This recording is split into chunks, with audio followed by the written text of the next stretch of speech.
ಸಾಯಿರಾಮ್. ನನ್ನ ಮುದ್ದಿನ ಮಗುವೆ, ಕೀಳು ಭಾವನೆ ಒಂದು ರೋಗದ ಹಾಗೆ. ಆತ್ಮವಿಶ್ವಾಸವೇ ಅದಕ್ಕೆ ಔಷಧಿ. ಕೀಳು ಭಾವನೆ ಇದ್ದರೆ ಅದರಿಂದ ಉಂಟಾಗುವುದು ಅತೃಪ್ತಿ ಮತ್ತು ಅಸೂಯೆ.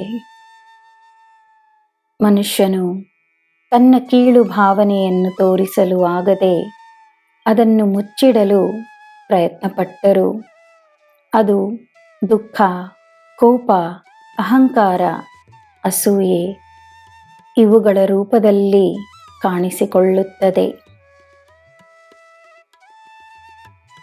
ಜೀವನದ ಎಲ್ಲ ಅಂಶಗಳನ್ನು ಚೆನ್ನಾಗಿ ಅನುಭವಿಸಲು ತಾನು ಯಾರೆಂದು ತಿಳಿದುಕೊಳ್ಳುವುದು ಅಗತ್ಯ.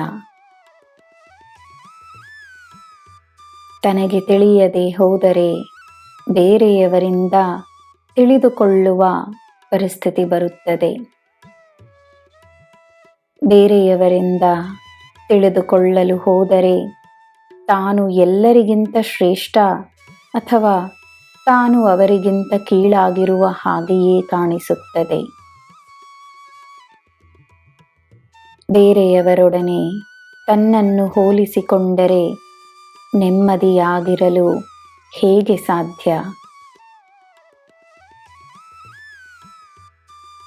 ನಿನ್ನನ್ನು ಸೃಷ್ಟಿಸಿರುವ ಭಗವಂತನ ಹಾಗೆ ನೀನು, ನಿನ್ನ ತಂದೆ ತಾಯಿಯಾದ ನಿನ್ನ ಈ ಸಾಯಿಯ ಹಾಗೆ ನೀನು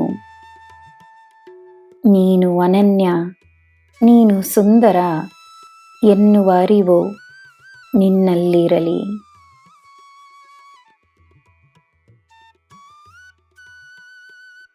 ನಿನ್ನ ಸುತ್ತ ಇರುವ ಜನರು ನಿನ್ನ ಹಾಗೆಯೇ ತಮ್ಮ ಕರ್ಮ ಫಲದಿಂದಾಗಿ ಈ ಭೂಮಿಗೆ ಇಳಿದವರಷ್ಟೇ. ಆದರೆ ನಿನ್ನ ಅಸ್ತಿತ್ವ ನಿನ್ನದಾಗಿ ಮಾತ್ರವೇ ಇರುತ್ತದೆ. ಬೇರೆಯವರಿಂದ ನಿನ್ನ ಅಸ್ತಿತ್ವವಲ್ಲ, ಬೇರೆಯವರಿಂದ ನಿನ್ನ ಕರ್ಮವಲ್ಲ. ನಾನೇ ಶ್ರೇಷ್ಠ ಎನ್ನುವ ಅಹಂಕಾರವೂ ಬೇಡ, ಅದೇ ಸಮಯ ನಾನು ಕಡಿಮೆ ಎನ್ನುವ ಕೀಳು ಭಾವನೆಯೂ ಬೇಡ. ನನ್ನ ಮಗುವೆ, ನಿನ್ನಲ್ಲಿ ಸದಾ ಆತ್ಮವಿಶ್ವಾಸ ತುಂಬಿರಲಿ. ನಿನಗೆ ನಾನಿದ್ದೇನೆ, ನಿನಗೆ ಎಲ್ಲ ಶುಭವೇ.